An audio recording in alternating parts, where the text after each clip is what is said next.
చదవడం కాదు. మా అదృష్టం కొద్ది ఇంటర్మీడియట్ లో వివేకానంద నాట్యాలు ఉంది. ఆ నాట్యం చదవడంలో నేను చాలా ఇన్స్పిరేషన్ అయ్యాను. తర్వాత నాకు ఇంకా డిగ్రీ అయ్యేటప్పటికి నేను మామూలుగా చదువుకుంటా ఉంటే మా ఫ్రెండ్స్ దగ్గర సౌండ్ వినపడుతుంది, ఏదో ప్రార్థన లాగా చేస్తున్నారు. ఏంటి ఇలా చేస్తున్నారు ఏంటంటే అప్పుడు వాళ్ళు ఏం చెప్పారు, ఇట్లా దగ్గర కృష్ణమాచారి గారు అని ఒక ఆయన వచ్చారు. ఆయన అందరినీ చేసి హోమియోపతి మందులు ఇస్తారు, అందరినీ కూడా పూజ చేయొచ్చు, అన్ని చేయొచ్చు. ముందు అన్నిటికంటే నాకు నచ్చింది ఏంటంటే తిని చేయొచ్చు. శుభ్రంగా పొద్దున్నే లేచి స్నానం చేసి ఉతికిన వస్త్రాలు ధరించిన వాడు దేనికైనా కూడా ఎలిజిబిలిటీ. ఏ పూజ అయినా ఏదైనా చేయొచ్చు. నెంబర్ 1 నాకు ఆకర్షితమైంది. నెంబర్ 2 ఏంటంటే ఖాళీ గడుపుతో చేయకూడదు. చేయకుండా శుభ్రంగా ఏదో ఒకటి తిని ప్రేయర్ అనేది చేయండి. చేసుకుంటే అది తర్వాత నెమ్మదిగా అన్ని జరుగుతాయి. అలా చేసుకుని మీరు పూజ చేసుకుని మీ జీవన విధానం మీరు చేయండి. చేస్తూ నలుగురికి సహాయం చేయండి. అది మీకు ఒక ఇష్టమైన రీతిలో అని చెప్పారు. ఏదో బాగున్నట్టుంది అనుకున్నాను, కానీ నాకు అప్పుడు ఎగ్జామ్స్ వల్ల వెళ్ళలేదు. ఎగ్జామ్స్ తర్వాత నుంచి నేను నాకు లక్కీగా ఎగ్జామ్స్ అయ్యేటప్పటికి మేకాళ్ళే వచ్చింది. మేకాళ్ళలో ఫస్ట్ వెళ్ళినప్పుడు మాస్టర్ గారు చక్కగా తెల్లటి బట్టలు కట్టుకుని చక్కగా పంచి కట్టుకుని స్టేజ్ మీద కూర్చున్నారు. మేము కూడా వెళ్ళి కూర్చున్నాం. ఆయనతో నేనుగా మొట్టమొదటి ఏంటంటే అందరూ లైన్లో కూర్చోండి, లైన్లో కూర్చుని ఎటు లేకుండా శుభ్రంగా శరీరంలో ఎక్కడ బిగుతు లేకుండా రిలాక్స్ పొజిషన్లో ఉండి చేతికి కానీ మనకు శరీరానికి ఎక్కడ బిగుపు లేకుండా ఉండండి. వాచీలు కానీ ఇటువంటి అప్పుడు వాచీలు పెట్టేవాళ్ళు, ఆ వాచీలు అన్నీ కూడా తీసేసి బిగ్గా కూర్చుని కళ్ళజోళ్ళు ఉన్న వాళ్ళు కళ్ళజోళ్ళు తీసేయండి. ఎందుకంటే మనం ప్లే చేసేటప్పుడు మాస్టర్ గారి దగ్గర శక్తి ప్రవాహం వస్తుంది. అది ఆ ప్రవాహం మనకి రిసీవ్ సెంటర్ భూమధ్యం. ఈ భూమధ్యం నుంచి రిసీవ్ చేసుకుంటే కనుక కళ్ళజోడు మనకు అంతరాయం కలిగిస్తుంది. అందువల్ల కళ్ళజోడు తీసేసి చక్కగా కూర్చొని కళ్ళు మూసుకుని 3 సార్లు మాస్టర్ గారి నామాన్ని ఉచ్చరించండి. అంతే ఉచ్చరించి కూర్చోండి. మీరు ఏం చేయొద్దు, మనసు వెళ్ళిపోతుంటే వెళ్ళలేండి, మీరేం తీసుకురావద్దు. మళ్ళీ వెళ్తా ఉంటుంది, మళ్ళీ తీసుకొచ్చినప్పుడు మళ్ళీ తెచ్చుకోండి, మళ్ళీ వెళ్ళిపోతే మళ్ళీ తెచ్చుకోండి. ఇంకా దాన్ని అరికట్టవద్దు, చేయొద్దు. ఎంతసేపు కూర్చుంటే అంతసేపు కూర్చోండి. ఏ విషయం మీద కదా ఆ విషయం మీదే మీరు ఏం చేయాలి. కాబట్టి 3 సార్లు కూర్చోండి అని చెప్పి ఫస్ట్ నాకు ఆయనకి చెప్పిన మాట అవి గుర్తున్నాయి. సర్లే అలా కూర్చున్నాం. చక్కగా ప్రేయరు, ఆ రోజు గురు పూజలు అన్నీ జరిగినాయి. చక్కగా మాతో పాటు అందరూ మాస్టర్ అసలు ప్రత్యేకించి ఆయన గొప్ప, ఈయన చిన్న, అందరు లేకుండా అందరితో చక్కగా సరదాగా మాట్లాడుతూ మాతో కలిసి భోజనం చేస్తూ మాతో కలిసి టిఫిన్ చేస్తూ అలా ఆ రోజంతా మేము చాలా టైం గడిపాం. మీకేమైనా అనుభవం అయిందండి మరి ఎనర్జీ వచ్చినట్టు? అట్లా అనుభవం అంటే నాకేం లేదు, మనసు ప్రశాంతతే అనుభవం. ఏదో నాకు మంచిది అనిపించింది, అనిపించింది, అదే నాకు ఇంకా అనుభవం. నాకు ప్రత్యేకించి శక్తులు రావడం కానీ నాకు ఇదేని కానీ ఏం లేదు, అది తెలియలేదు, నాకు తెలియలేదు. కాబట్టి మాస్టర్ గారు ఏం పెట్టారు, తర్వాత మా ఫ్రెండ్ ఏం చేశాడు, డిస్పెన్సరీకి వెళ్తా ఉన్నాడు. డిస్పెన్సరీ ఏంటంటే ఏదో అందరికీ మందులు ఇస్తున్నారు. ఎందుకు మందులు ఇస్తున్నారు అంటే వాళ్ళ ఆరోగ్యం బాగుంటాయి. అట్లా అందరి మందులు ఏదో బాగుంది, మనం ఖాళీగా ఉన్నాం, మనం కూడా ఖాళీగా ఎందుకని అలా డిస్పెన్సరీకి వెళ్తాం, రోజు వెళ్తాం, మందులు ఇవ్వడం వచ్చేయడం. అది సరిగా అది మాకు మంచిగా అవుతుంది. కానీ ఒక యాక్టివిటీ అయిపోతుంది. అలా డిస్పెన్సరీకి వెళ్తూ ఉంటే నెమ్మదిగా నిర్ణయం చేశారు. ఇప్పుడు ఈ రాజు గారు ఖాళీగా ఉంటున్నారు కదా, వచ్చి కూర్చోరా సర్లే ప్రెస్లోకి వెళ్ళి కూర్చున్నాడు. పగలల్లా అక్కడ కూర్చుంటే నా దృష్టి మాస్టర్ గారు వచ్చారు. మాస్టర్ గారు వచ్చి కూర్చుని అందరికీ మాట్లాడుతూ ఉంటే నేను కూడా కూర్చున్నాను. రాజు గారు అన్నారు, అదే మాస్టర్ గారు ఏం చేయమంటారు అడగరా అని అడిగితే మాస్టర్ గారు అన్నారు, మాస్టర్ గారు అడిగి, మాస్టర్ నేను ఇట్లా డిగ్రీ చేశానండి, ఏం చేయమంటాను. ఎంఎస్సీ ఎందుకు చదవలేదన్నారు. ఫైనాన్స్ ప్రాబ్లం అండి అన్న. సరే 1 నిమిషం ఆలోచించి నేను రాజుకి చెప్తాను, నువ్వు వెళ్ళిపోమన్నాను. తర్వాత నేను వెళ్ళిపోయాను. రాజు గారితో బీఈడీ చేయమని చెప్పి అప్పుడు నేను చెప్పాను. సరే అక్కడతో అది కథం అయిపోయింది. ఆ తర్వాత నుంచి మాస్టర్ గారు వస్తుంటా తీసుకుని వెళ్తాం, నేను బీఈడీ చేయడం, ఆ బీఈడీ అయిపోయింది. ఇప్పుడు మళ్ళీ తర్వాత ఏం సందర్భం ఉందంటే బీఈడీ అయిపోయిన తర్వాత ఎగ్జామ్ రాసి మళ్ళీ గురు పూజలు జరిగినాయి. మళ్ళీ గురు పూజలు ఇట్లాగే రాజుగారి వివాహం అయింది. 82లో రాజుగారి వివాహం. ఇప్పుడు దాకా ముందు సిద్ధిజాములో చేశారు. తర్వాత కన్యకా పరమేశ్వర సత్రంలో ఒకే రోజు రాజుగారి వివాహం, కోడూరు మురళి గారి వివాహం. ఇక్కడేమో ఈకే గారు, అక్కడేమో కుమార్ కృష్ణస్వామి గారు ఆధ్వర్యంలో ఆయన వివాహం అలా జరిగింది. నాకేదో మామూలుగా అవుతున్నాయి. కానీ నాకు ఈ గురు పూజల సమయంలో నాకు ఒకే ఒక్కసారి మాస్టర్ గారితో దర్శనం ఏంటంటే ఈ కింద నుంచి మెట్లెక్కి వెళ్తాం. ఏది పైన ప్రేయర్ జరిగే హాల్ తరఫున పైన ఉంటుంది. అవును. కిందేమో ప్రోగ్రామ్స్ అన్నీ జరుగుతూ ఉంటాయి. ఈ మెట్లెక్కి అక్కడ చూసేటప్పుడు మాస్టర్ గారి ఒక పెద్ద తేజస్సు అబ్బా అలా మిలుక్కుమని మాయమైపోయింది. అబ్బా నాకు ఇప్పటికీ అది నాకు ఇదా ఏదో తెలియదు. నిజమేనండి, నిజమే. అది ఏదో ఒక తడుక్కుమని ఒక విశ్వరూపం ఆయన ఒక ఇది కాదు, అంత అనంతమైనటువంటి వెలుగు అనమాట. అబ్బా అలా అనిమికి మాయమైపోయింది. అబ్బా అంటే మనకే మామూలుగా వెళ్ళాను, నేను ఇప్పుడు కూర్చున్నాను అంతవరకే, కానీ ఆయనతో నాకు ఇంకేం లేదు. అలా చేస్తూ పరిచయం ఉన్నా గురు పూజలు అందరినీ పిలుచడం, డిస్పెన్సరీ వాళ్ళు అందరినీ రమ్మంటాం, అబ్బా ఒక పుస్తకం ఇవ్వడం, ఆహా, డిస్పెన్సరీ స్టాఫ్ ఎవరైతే వర్క్ చేస్తున్నారో వాళ్ళందరూ ఆహా, అలా చేస్తుండేవాళ్ళు. తర్వాత ఆయన గురు పూజలకు వస్తే ఆహా, ఆయన వచ్చి ఒక రౌండ్ వేసేవాళ్ళు. వీళ్ళు ఎవరు ఏం చేస్తున్నారు, ఎలా వర్క్ చేస్తున్నారు, ఆహా, ఇక్కడ వర్క్ త్రివేణి ప్రెస్ లో వర్క్ చూసుకునేవాళ్ళు, ఒకసారి మా స్టాఫ్ వాళ్ళు చూసుకునేవాళ్ళు, ఆహా, అలా చేసుకుని వెళ్తూ ఉండేవాళ్ళు. ఆహా, అలాగే ఉపన్యాసాలు, టౌన్ హాల్ ఉపన్యాసాలు, ఆహా. తర్వాత ఇంకా శశిజమ్మలో కొన్ని, తర్వాత రామాలయం. అవును. రామాలయం అంటే ఇప్పుడు జగద్గురుపీఠం బాలబాలం స్కూల్. కాదు కాదు, త్రివేణి ప్రెస్ వెనకాల అంటే ప్రస్తుతం అవునవును, నాకు తెలుసండి, రామనాయుడుపేటలో. ప్రస్తుతం దత్తాశ్రమం వెనకాల రామాలయంలో అవును. ఒక ఉపన్యాసం పెట్టారు. ఆహా, ఆ ఉపన్యాసంలో యతీంద్రులు వారు, ఈకే గారు ఇద్దరు వచ్చారు. అబ్బా, ఆహా, ఇద్దరు ఇప్పుడు ఆ డయాస్ ఉంది, అది మధుసూదరావు గారు అని ఇప్పుడు ఈ గురు పూజ నిర్వహించే ఇంటి పక్కనే. ఆహా, ఆ డయాస్ మీద ఎక్కితే అప్పుడు మాస్టర్ గారు జోక్స్ చేశారు, ఇది సన్యాసులు అంటే వాళ్ళు కానీ మేము కాదు, మేము ఇప్పుడు ఇది సన్యాసులు అవును. కాశాంబరాలు, మేము ఏదో మాకు మమ్మల్ని నమ్మకం నాన్న దండం పెట్టుకోండి అది చెప్పుకొచ్చారు. ఆహా, ఆ ఉపన్యాసం అయిన తర్వాత ఆహా, కృష్ణుడి గురించి అద్భుతంగా చెప్పారు ఈకే గారు. ఆహా. అంటే ఆయన చెప్పడం అద్భుతంగా ఎప్పుడు అంటే చెప్పేది, ఒక ప్రేమ తత్వం. ఎప్పుడు చెప్తా ఉంటారు, అలా చెప్పారన్నమాట. చెప్తే ఒక ఆమె ఆ దానికి ఆ ఇన్స్పిరేషన్కి ఆ, కృష్ణ కృష్ణ కృష్ణ అని వచ్చి మాస్టర్ గారి మీద పడిపోయింది. అబ్బబ్బా, అమ్మ నేను కృష్ణుడు కాదమ్మా, నేను ఇది కాదు, నువ్వే కృష్ణుడివే అంటే, కాదు నేను వైర్లు అంటాను, నేను కరెంటులు అంటాను, ఇది కాదు, నేను కాదు బలి అదే చెప్తే ఎంత చెప్పిన ఇదే కృష్ణ అని వచ్చి మాస్టర్ అంటే గారు కృష్ణతత్వం ఆవాహన అయిపోయింది మాస్టర్ గారు. సమస్యలు పోయింది. అబ్బబ్బా, సమస్యలు పోతే అప్పుడు మాస్టర్ గారు ఏదో మందు తెప్పించేసి ఆహా, ఇట్లా బ్లూ మధ్యాన్ని గట్టిగా నొక్కి పెట్టాడు, బాగా కూర్చున్నాడు. ఆహా, ఇట్లా నొక్కి పెట్టి మందేసి రిక్షాని పిలిపించి గిరి పంపించాడు. గ్రేట్. మన త్యాగరాజు గారి అత్తగారు సార్, కానీ అదే అప్పుడు గురువులకి ఇప్పుడు గురువులకి తేడా అదే అండి. పంపించారు. ఇప్పుడు గురువు ఏంటంటే నేనే విష్ణువుని, నేనే శివుణ్ణి, నాకే పూజ చేయండి అంటున్నారు. అప్పుడు ఆవిడ దర్శించినా కూడా ఈయన నేను కాదు అని చెప్పారు. నేను వైర్లు అది తేడా ఏంటంటే ఆ గురువు గారికి ఈ గురువు గారికి తేడా. ఏమి లేదు, ఆయన చెప్తా ఉంటే నేను రిసీవ్ పోలే. గ్రేట్. అదే నాకు ఎంతకాలం ఉండదు, ఆయన గుర్తుపెట్టుకుంటున్నాను అవును, సివి గారు. అదేం లేదు అనేవాళ్ళు. అవును, గ్రేట్. అదే అది గ్రేట్. అది కూడా చాలా తప్పుడుగా చెప్పేవాడు. అవును, అదే సివి గారి గురించి చాలా తక్కువ, కాబట్టి ఎప్పుడు ఆయనే నేనేమి లేదు నిమిత్తం మాత్రమే. గ్రేట్, అదే కరెక్టే. అలాగే విశాఖపట్నం గుడి పూజల్లో కూడా ఆయన అలాగే చేసేవాడు. ఆహా, విశాఖపట్నం గుడి పూజల్లో కూడా అందరికీ రావడం, ఎక్కడ పడితే అక్కడ వచ్చి వాళ్ళ కాళ్ళ మీద పడిపోయేవాడు. అవును, ఎవరిని ఏమనేవాడు కాదు, దండం పెట్టుకునేవాడు.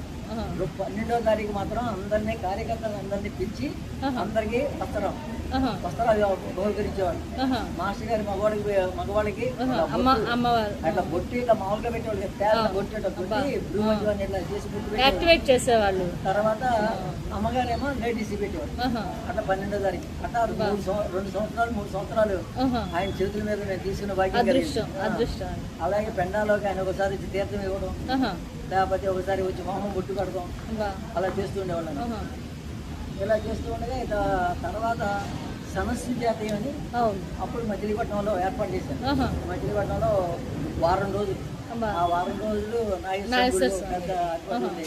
మేము బ్యానర్ కడతాం, ఇవి కడతాం. ఆహా, మాకు అంతగా ఈ వాల్యూ, ఆ లెక్చరు అంతా తెలియలేదు. ఏదో మాస్టర్ గారు చేస్తున్నారు, మీరు సర్వీస్ చేయాలనేదే కానీ అవును, మాకంత అది సమస్య జాతం అంత ఇంపార్టెంట్ టాపిక్ ఇది. ఎప్పుడు మాకేంటంటే ఏదో చేయడం చాలండి, మాస్టర్ గారు పక్కన ఉంటే చాలు. అన్ని ఈ మధ్యకాలంలో ఏమైంది, నాకు బీఈడీ అయిన తర్వాత అది వాళ్ళు జడ్పీకి రాసి, ఆహా, జడ్పీకి రాస్తే ఇంటర్వ్యూకి రమ్మని వచ్చి ఆహా, ఇంటర్వ్యూకి రమ్మని వస్తే సార్ గారు తీసుకెళ్ళి, సార్ మాస్టర్ ఇంటర్వ్యూకి వచ్చిందండి జడ్పీకి అని. ఆహా, అదేంట్రా, అప్పుడు నా అదృష్టం గురించి మాస్టర్ గారు వచ్చింది ఆహా, ఇక్కడ బందరు. ఆ, బందరు మాస్టర్ గారిని అక్కడ కూర్చోబెట్టి నా దగ్గర కూర్చోబెట్టరా అని అవును, తీసుకెళ్ళి ఆ కాగితం మాస్టర్ గారికి చూపించరా అని. ఉమ్, మాస్టర్ గారు నువ్వు చెయ్యదని చేయి చూసి మీరు ఇక్కడే ఉండి నీకు మంచి అవకాశం వస్తుందని చెప్పేసి, పోన్లేండి, ఉమ్, సర్లే వెళ్ళిపోయేటప్పటికి 1 సంవత్సరం అయిపోయింది, 2 సంవత్సరాలు అయిపోయింది, ఉమ్, ఇంకా రాదు. ఇంట్లో మాస్టర్ గారు శరీరం విడిచిపెట్టారు. అయ్యో, శరీరం విడిచిపెడితే కూడా అక్కడేమో వాడు అపాయింట్మెంట్ అక్కడ పంపించాడు, నువ్వు ఇంటర్వ్యూకి రాకపోయినా నిన్ను సెలెక్ట్ చేసి నువ్వు వచ్చి జాయిన్ గ్రేట్. అవ్వు.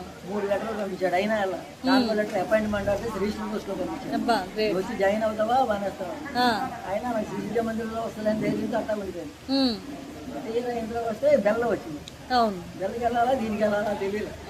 బెల్లం జాయిన్ అయిన తర్వాత ఇది వచ్చింది. కానీ బెల్లం బాగుంది రాసి బాగుంటుంది. మరి మాస్టర్ గారు ఇక్కడ ఉండమంటే యాక్చువల్గా మరి టీచర్గా ఉండమని చెప్పుకుంటా నాకు. కానీ నేను అప్పటికి బెల్లం ఉండిపోయాను. వచ్చేద్దాం అనుకుంటే పాపం రంగస్వామి గారు సెక్రటరీ గారు నువ్వు వచ్చేసే, నువ్వు ఎప్పుడు కావాలంటే మేము అప్పుడు తీసుకుంటా ఉన్నా. నేను వచ్చేస్తే నేను ఒక చిన్న గుర్తుపట్టాను. అప్పుడు నేను అంటే ఆ శిశుజ మందిరంలో నా పోస్ట్లో అపాయింట్మెంట్ చేసిన ఆయనకి నా బదులు ఆయన బదులు నాకు ఇచ్చేస్తారు. అంటే ఆయన నోట్లో పట్టుకున్నట్టు. అయ్యో నన్ను ఎవడ చేయదు. చాలా గ్రేట్ అండి మీరు. ఇంకోలా అది ఆలోచించడం అనేది ఈ రోజుల్లో వాళ్ళు చేయరు. ఒక గురువుని ఫాలో అయ్యే వాళ్ళు మాత్రం అలా ఉండగలుగుతారు. బెల్లం ఉండిపోయాను. గ్రేట్. బెల్లం ఉంటే నాకు మంచి అవకాశాలు వచ్చినాయి. చక్కగా నేను అన్ని ఊళ్ళు చాలా ఊళ్ళు తిరిగాను. జీసస్ పుట్టిన చోటు కూడా నా దృష్టి కలిపి ఇజ్రాయిల్, బెతలియం ఇవన్నీ కూడా నాకు వెళ్ళే అవకాశం కలిగింది. మరి మాస్టర్ గారికి ఆ విధంగా ఇచ్చారేమో కానీ అట్లా నమ్ముకుని. అక్కడ కూడా మీకు ఏమైనా అనుభవాలు అయినాయండి? ఏమీ లేదు నాకు అనుభవాలు. అంటే అలా అని కాదు, పెట్టుకుని వచ్చు. నాకు అనుభవాలు చాలా తక్కువ తల్లి. కాబట్టి నాకు గుర్తు పెట్టుకునేది అంటే మాస్టర్ గారి దాంట్లో సర్ అంటిల్ యూ ఫర్గాట్. బాగుంది, చాలా బాగుంది. నాకు నచ్చింది అదొకటే. మాస్టర్ గారు అంత ఓపిక ఇస్తే అంత ఓపిక మనం చేయడం, అదొకటే నేను పెట్టుకున్నాను. నాకు ఎక్కడికైనా ఏమన్నా నాకు అన్ని అట్లా కలిసి వస్తున్నాయి. అది కూడా అనుభవమే కదండి. వాళ్ళు వెళ్ళి రాగలగటం కూడా అందరు వెళ్ళలేరు కదా. అవును, అట్లా అడ్జస్ట్మెంట్ జరగడం. తర్వాత ఇంకోసారి మా మామయ్య గారు అబ్బాయికి అక్షరాభ్యాసం చేయవచ్చు. అక్షరాభ్యాసం చేయాలంటే అప్పుడు కూడా మాస్టర్ గారు వచ్చారు. మాస్టర్ గారు వస్తే వెళ్ళే మాస్టర్ ఇట్లా అక్షరాభ్యాసం చేయాలి. ఇవాళ ఏ వారం అన్న శుక్రవారం 9-10 తీసుకురాను. తీసుకెళ్ళాను, అక్షరాభ్యాసం చేశాను. తర్వాత మాస్టర్ గారు ఏం చేశారు, మచిలీపట్నంలో చివరి రోజు, చివరంటే 9 లాస్ట్ బట్ విజిట్ అనమాట. ఆయన శరీరం విడిచిపెట్టే ముందు కూర్చోబెట్టి అందరినీ కూర్చోబెట్టాను. మొత్తం మచిలీపట్నంలో వర్క్ చేసే వాళ్ళందరినీ కూర్చోబెట్టి నువ్వేం చేస్తున్నావు, నీ క్వాలిఫికేషన్ ఏంటి, నువ్వేం చేస్తున్నావు ప్రతి ఒక్కరిని అడిగాను. ఒరే రాజు, వీడికి క్వాలిఫికేషన్ ఉంది, వీడికి ఉపయోగించు, వీడికి క్వాలిఫికేషన్ వీడికి ఉపయోగించు. అట్లా ప్రతి ఒక్కరికి ఒక్కొక్క డ్యూటీ అప్పచెప్పారు. ప్రతిరోజు కనీసం అందరూ కలిసి ప్రేయర్ చేయండి. రోజు కాబట్టి వీక్లీ మీరు డిస్పెన్సరీ ఎప్పుడు పెడతారు. ఈవినింగ్ అండి, ఈవినింగ్ ప్రేయర్తో స్టార్ట్ చేస్తాను. గుడ్, అది ప్రేయర్తో స్టార్ట్ చాలా మంచిది. అందరూ కలిసి ప్రేయర్తో చేసి మొదలు పెట్టండి అని అలా చెప్పి అలా గైడెన్స్ ఇచ్చారు. అలా మాస్టర్ గారితో నాకు అలా ఎంతలాగే ఇక్కడ మన ఫ్రెండ్ ఒక అతను పిక్నిక్ పెట్టారు. ఆ పిక్నిక్ లో చాలా జోక్స్ చేయడం, ఆ పిక్నిక్ కొన్ని మెరకల్స్ చేయించడం, ఎవరెవరు ఏం రాసుకున్నారో కాగితాలను చెప్పి అది మాస్టర్ గారు కాగితం తీసి చదవటం, ఇటువంటి అన్ని చాలా మెరకల్స్ చేసి చేయించారు. ఆ పూజ చేయడం. ఇంట్లో మా ఫ్రెండ్ ఏమైందంటే కొబ్బరి ముక్కలు వస్తా చేతిలో ప్యాంట్ అనే పట్టుకుని సర్లే వచ్చి మంది వేశారు. ఆడ కేసీ నిండా ఐదరికాలే ఎప్పుడు దెబ్బలు తగులుతూ ఉంటాయి. మొత్తం మన మందులు ఎప్పుడైతే మాస్టర్ గారు మందు చేసి ఆడ జీవితంలో మందు లేదు. ఇప్పుడు రీసెంట్ గా ఎవడే వచ్చాడు నాకు మందు లేదు హరి, అప్పటి నుంచి వేసుకుని ఆ విధంగా అట్లా అనుభవం. 6 వేసేసారు మాస్టర్ గారి డోస్. ఆ విధంగా పనిచేసింది. ఆ విధంగా మాస్టర్ గారితో అలా జరిగి పూజలంటే అదొక ఆనందం. అంతే. నాకు అసలు ఫస్ట్ ఇది అసలు వెళ్ళేది కాదు. రైల్లో అందరూ నిలబడి కుర్రోళ్ళు ఏలాడ పట్టుకుని వెళ్ళేవాళ్ళం. మాకు అసలు అది తెలియదు కానండి. విశాఖపట్నం ట్రైన్ దిగేవాళ్ళం, సింహాచలం బస్సు ఎక్కేవాళ్ళం. సింహాచలం ఎంట్రన్స్ నుంచి మాకు తెలియనటువంటి ఆనందం అనుభూతి. అది ఎందుకు వచ్చింది ఏంటంటే నాకు తెలియదు. మరి కొత్త వింత పాత రోజు అంటారు కాదండి, అది ఆనందం అనేది అది స్వభావం, అది మన స్వభావం. పనిచేసిందో తెలియదు. ఆ ఎంట్రన్స్ నుంచి ఆ గురు పూజలకి వెళ్ళి గురు పూజ నుంచి వచ్చే వరకు అసలు ఎంత యాక్టివేషన్, ఇన్స్పిరేషన్ అనమాట. ఉత్సాహంగా ఉండేది అనమాట. అసలు ఎంతసేపు ఎంత పని చేస్తున్నామో ఏంటో ఏం తెలిసేది కాదు. అందులో మనకి త్రివేణి ప్రెస్ ఉండేది. ఆ త్రివేణి ప్రెస్ లో బుక్స్ విపరీతమైన బుక్స్ తెప్పించేవాళ్ళు. ఆ రామకృష్ణ మిషన్ వాళ్ళు ఎన్ని చిన్న పుస్తకాలు ఇవ్వడం, వెళ్తాం పుస్తకాలు, చదువుతాం పుస్తకాలు అన్నీ. ఎప్పుడైతే రాజుగారి పుస్తకాలు పెట్టారో బోర్డు మంది వచ్చేసేవాళ్ళు అనమాట. వచ్చేసి పుస్తకాలు కొంటాం ఇవన్నీ చేసేవాళ్ళు. ఆ జగన్మోహన్ రావు గారు అయితే అసలు దొంగలు అన్ని కొన్ని తెలిపేవాడు. అట్లా అసలు ఆ 3 రోజులు అక్కడ గడిచిపోవడం, అలా చేయడం, ఆ విధంగా మాకు మాస్టర్ గారితో అనుభవాలు అట్లా జరిగినాయి. ఆ, ఒక గురువు అంటే ఎలా ఉండాలి అని మీరు ఏమైనా చెప్పగలుగుతారా? మరి అసలు ఆయన ఏ డైమెన్షన్ మేము చేసుకోవాలో కూడా కాదు, గురువు అనుకుంటారో ఏమనుకుంటారో కరెక్టే. కాకపోతే ఆయన చెప్పింది ఎప్పుడైతే మాస్టర్ సివి అన్నారు నార్మల్ నిజంతా ఆయన చూసుకుంటే నాకైతే ఈకే గారిని చూస్తే అమ్మ, సివి గారిని చూస్తే నాన్న అనే భావన కలుగుతుంది. పెట్టుకుంటాం. మీరు అంతేనా? నేను అదే పెట్టుకుంటాను. మాకు కూడా అదే అనిపిస్తుంది. ఎందుకంటే ప్రేమ, ఆయన ఈకే గారు అంటే ప్రేమ, ప్రేమ అంటే తల్లే కదా. కాబట్టి రక్షణ ఆయన సివి గారు. కాబట్టి నాకైతే అదే ఫీలింగ్. అలాగే పెట్టుకోవాలి మనం, అక్కడి నుంచి సోర్సే కదండి, అది పెద్దలేండి. దీనికి మీరు అన్నారు కానీ చెప్తున్నావు సార్, ఆర్తి కుమార్ గారు ఈకే గారిని అడిగారండి, మాస్టర్ సివి గారి గురించి చెప్పండి. రే సముద్రంలో ఇసుక అంతా పోగేస్తే అందులో ఒక రేణువు ఎంత, నాకు సివి గారి గురించి అంత తెలుసురా అన్నారు. అవును అవును, ఎందుకంటే పరబ్రహ్మే దిగి వచ్చిన స్వరూపం మనం ఎంత నిజమే నిజమే.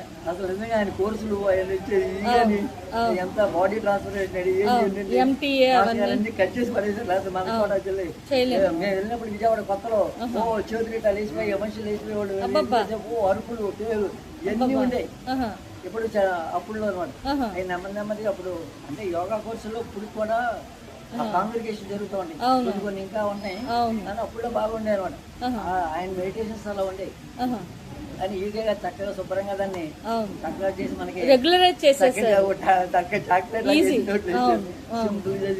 అవునండి. ఇప్పుడు తండ్రి తీసుకొచ్చిన దాన్నంతా తల్లి వండి మనకి తినేట్టుగా ఎలా పెడుతుందో, అరిగేట్టుగా ఈజీగా జీర్ణమయ్యేట్టుగా ఈకే గారు సివి గారి యోగాని అలా మార్చి మనకు అందించారని మనం అనుకోవచ్చు. నిజమే అండి. ఇంకా అని చెప్తారండి? చాలా థ్యాంక్స్ అండి.